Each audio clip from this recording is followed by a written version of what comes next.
खुल जा SIM SIM, खुल गया।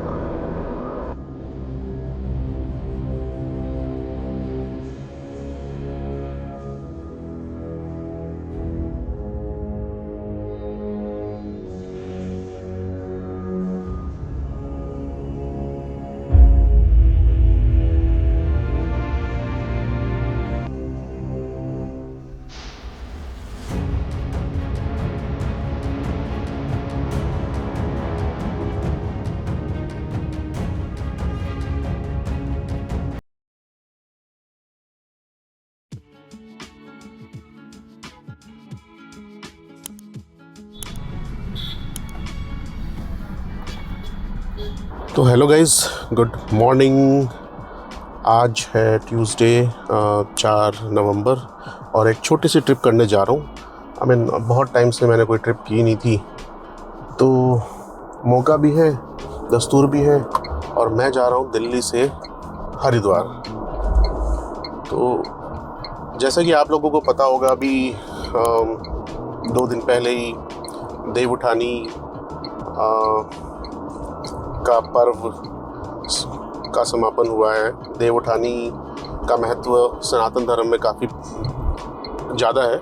तो बेसिकली जो भी शुभ कार्य स्टार्ट होते हैं दिवाली के बाद, वो देव उठाने के बाद ही होते हैं। और ऐसी मान्यता है, कहा जाता है कि 4 माह की लंबी अवधि के बाद भगवान श्री विष्णु जी निद्रा से जागते हैं।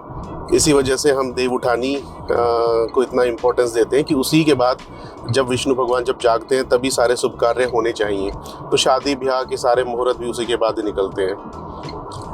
तो देव उठाने के बाद एकादशी में जो गंगा स्नान करता है हरिद्वार में जाके, स्पेशली हर की पौड़ी में, तो कहते हैं कि उसके सारे पाप मिट जाते हैं। तो इसी वजह से काफ़ी सारे श्रद्धालु हरिद्वार में जाते हैं और गंगा स्नान का आनंद प्राप्त करते हैं और लाभ लेते हैं। तो मैंने सोचा कि चलो इसी बहाने थोड़े से पाप जो भी हमने किए हैं उनको भी धो लिया जाए, है ना। और वैसे भी अपना तो यही मानना है कि भाई थोड़े बहुत पाप कर लेने चाहिए, वरना गंगा जी में जाके कच्चे थोड़ी धोने हैं, तो पाप ही धो लेंगे।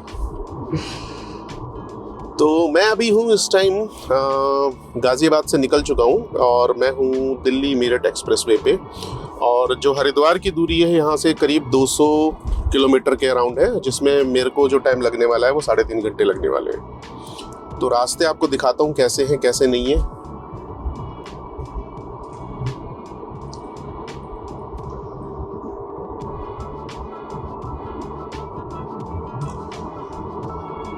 होपफुली कोई मेजर ग्लिचेस ना हो। तो चलिए, जैसे ही कुछ अच्छे पॉइंट्स आते हैं तो मैं आपको दिखाता हूँ। और इसी एक्सप्रेसवे पे हम आगे चलेंगे तो हमें मिलता है ये सोनीपत और बागपत वाला कट। तो इस कट का क्या इम्पोर्टेंस है, इससे आप जब जाते हैं तो आप पंजाब डायरेक्ट पहुँच जाते हो बिना दिल्ली गए हुए। आज पता नहीं क्यों रोड पे मुझे ऐसा लग रहा है कि आज थोड़े एग्रेसिव ड्राइवर्स हैं जो ड्राइव कर रहे हैं। बहुत सारी गाड़ियां मैंने देखी है, मतलब विदाउट एनी पेशेंस हॉर्न पे हॉर्न मार रहे हैं, पास चाहिए उनको। अरे इतना बड़ा एक्सप्रेसवे है यार, आराम से चलो, 100 की लिमिट है। मैं खुद 80, 85, 80, 90 पे चल रहा हूँ। चिल मारते हुए जाओ, रास्ते एंजॉय करो।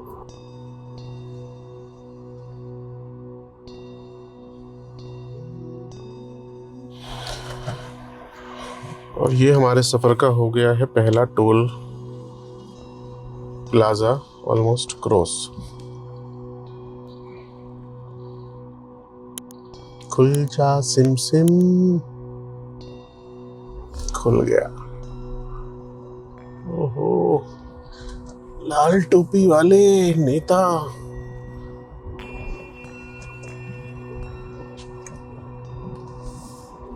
ओके, तो दोस्तों मेरठ हम ऑलमोस्ट पहुंच गए, आउटर में है मेरठ की।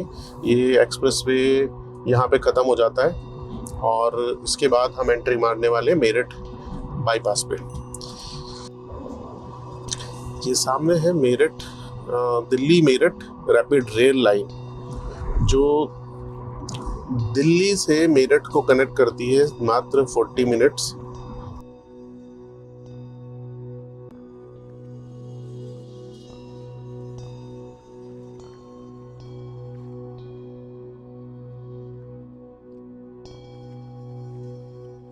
तो ये है मेरठ बाईपास।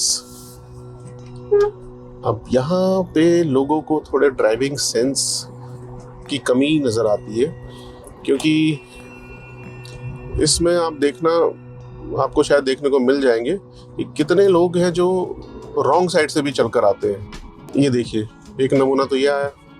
हालांकि मैं भी जो हूँ मेरठ का ही रहने वाला हूँ, मेरठ ही मेरा लाइक बर्थ प्लेस है, बट हाँ, इतना सिविक सेंस मेरे अंदर तो है कि रोड कैसे क्रॉस करनी चाहिए, रॉन्ग साइड चलना है नहीं चलना है, तो ये सब तो बहुत लाइक कॉमन सेंस वाली बात है। ये देखिए, एक और नमूना आया।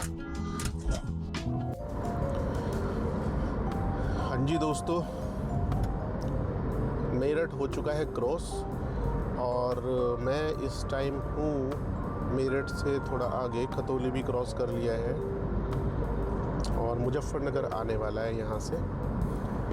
और यहाँ से रह जाता है हरिद्वार का जो डिस्टेंस है 106 किलोमीटर के अप्रॉक्सीमेटली, जिसमें मुझे लगने वाले हैं 2 घंटे। तो ऑन टाइम ही है, 2:15 बजे का टारगेट है पहुँचने का। जैसे ही आप मेरठ क्रॉस करते हो तो रोड साइड पर आपको तमाम तरह के ऐसे ढाबे मिलेंगे, शिवा ढाबा, गुलशन ढाबा, मामा यादव ढाबा, गणपति ढाबा, तो इस तरह के आपको ढाबे बहुत देखने को मिलेंगे। तो कहीं पे भी आप हॉल्ट ले सकते हैं।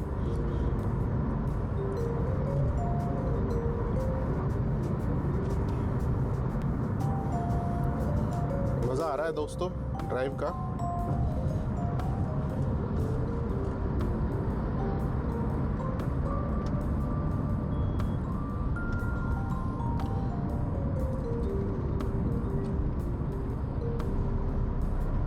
हरिद्वार में जो होटल मैंने किया है, ठीक है, रूम टूर तो मैं आपको दिखाई दूंगा। तो 3 स्टार प्रॉपर्टी है जो कि हर की पौड़ी से करीब 400 या 500 मीटर दूर है।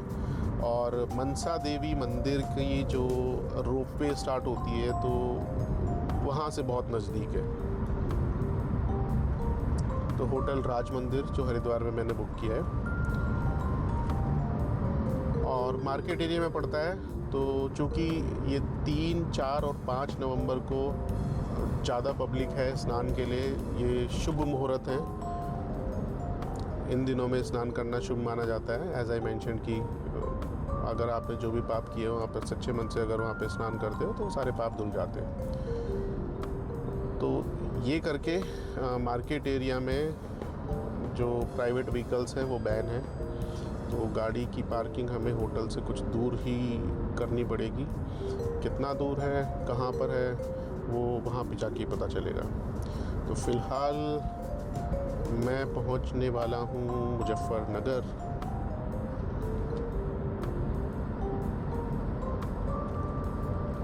और वो जो मेरठ बाईपास का स्ट्रेच छोड़ दो, उसके बाद से तो फिर ड्राइविंग नॉर्मल ही है, ऐसा कुछ टेंशन वाली ड्राइविंग है नहीं। ट्रैफिक है बट वो मैनेज्ड है, बहुत हैवी गाड़ियाँ नहीं चल रही हैं। अच्छा, ये जो मेरठ से मुजफ्फरनगर, खतौली, रुड़की तक की जो बेल्ट है, ये ग्रीन बेल्ट मानी जाती है। यहाँ पे खेती बहुत होती है, स्पेशली गन्नों की खेती। तो रास्ते में बहुत सारे कोल्हू हैं, बहुत सारे what I call sugar mills हैं जहाँ पे शुगर मैन्युफैक्चर्ड की जाती है और all over India, even world को भी यहाँ से एक्सपोर्ट की जाती है शुगर। तो यहाँ का जो गुड़ है जगह जगह देखने को मिलता है कि लोग छोटी छोटी कार्ट लगा के बैठ जाते हैं और गुड़ सेल करते हैं। तो वो प्योर है, यहाँ से आप ज़रूर लेके जाएं गुड़।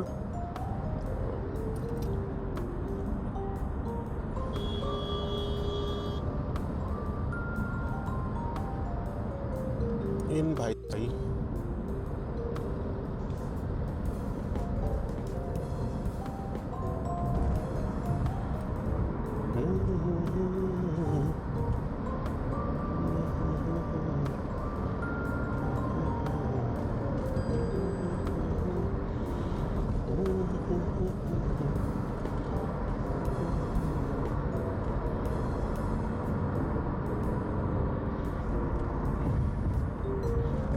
एक ये नमस्ते विलेज करके फूड प्लाज़ा भी है।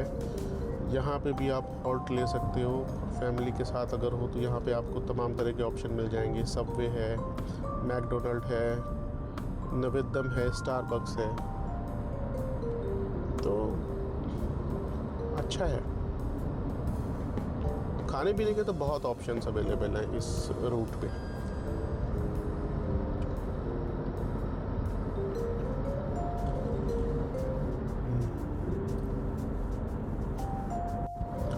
तो दोस्तों मुजफ्फरनगर पहुंच गया हूं।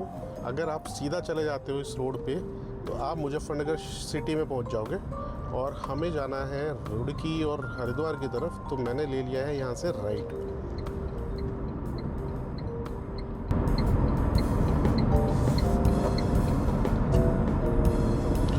तो ये रूट जो है मुजफ्फरनगर सिटी को बाईपास कर देता है। टाइम हुआ है 12:50 और हरिद्वार है यहाँ से लगभग 70 किलोमीटर और दूर। टाइम हमें लगने वाला है 1 घंटा 20 मिनट।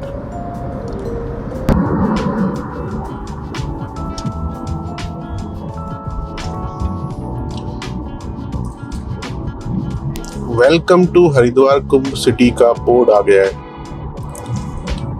हालांकि अभी हम हरिद्वार से करीब 50 किलोमीटर पीछे ही है। अब देवभूमि उत्तराखंड में हम प्रवेश करने जा रहे हैं।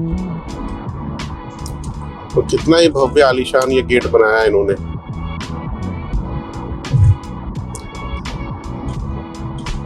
देवभूमि उत्तराखंड में आपका स्वागत है। स्वागतम देवभूमो उत्तराखंडे। तो 4 धाम के लिए रास्ता यहीं से जाता है। केदारनाथ 298, यमुनोत्री 324 किलोमीटर है यहाँ से।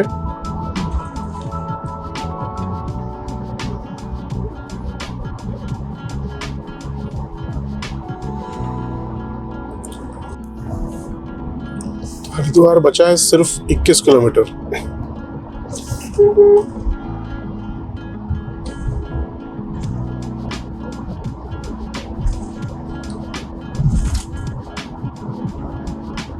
और मेरे लेफ्ट साइड में अगर आप देख पा रहे हैं तो ये है पतंजलि योग पीठ, योग गुरु बाबा रामदेव का आश्रम और कैंपस। यहाँ पे रेजिडेंशियल, हॉस्पिटल, सब चीजें हैं।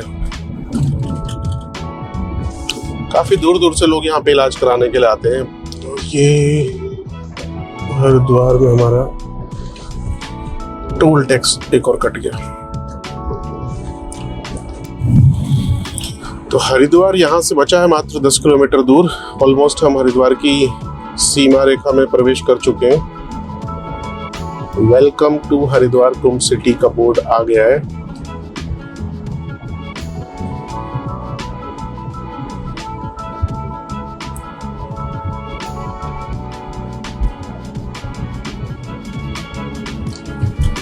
गति सीमा का ध्यान रखें, 80 किलोमीटर प्रति घंटा से आगे ऊपर ना चलाएं। और वैसे जिस हिसाब से यहाँ और 9 किलोमीटर और बचा है तो ऑलमोस्ट लाइक 215 किलोमीटर का ये जो जर्नी है, इसे कवर करने में मुझे लगे हैं 3 घंटे 30 मिनट।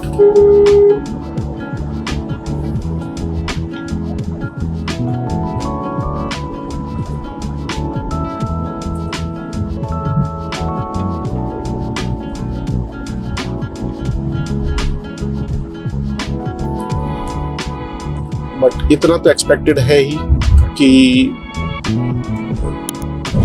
जब एक बड़े इवेंट के लिए आप जा रहे हो हरिद्वार गंगा स्नान, तो इतना ट्रैफिक तो एक्सपेक्टेड है ही। तो प्रॉपर प्लान करके जाइए। रोड ठीक है बट हाँ, बीच बीच में थोड़ी जगह पे आपको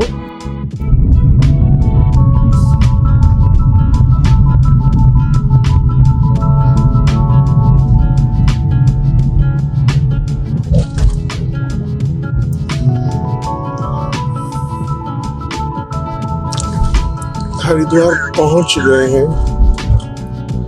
यहाँ से मैं सर्विस लेन लूंगा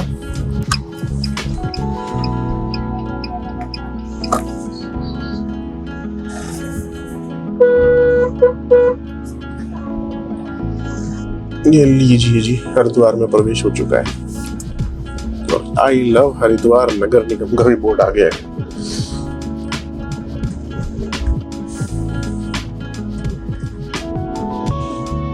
और गंगा मैया के भी दर्शन हो गए। वाह, हर हर गंगे।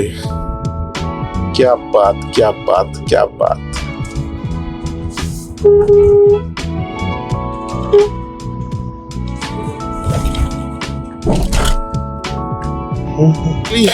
पार्किंग मिल चुकी है, पार्किंग में मैंने गाड़ी खड़ी कर दी है। अब यहाँ से निकलते हैं और पहुंचते हैं होटल की तरफ। मनसा देवी मंदिर जाने के लिए गंडोला राइड की टिकट्स यहाँ मिलती है और यहीं से एंट्री होती है। आप देख सकती है, चेक कर रहे हैं। और इसी के बराबर में है ये होटल राज मंदिर, और इसी होटल में है प्योर वेज रेस्टोरेंट चोटी वाला।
दोस्तों, माँ मनसा देवी के भव्य दर्शन करने के बाद और हरिद्वार के रंग बिरंगे बाजार से गुजरते हुए मैं पहुंचा हर की पौड़ी पर गंगा आरती के अद्भुत नज़ारों के दर्शन के लिए।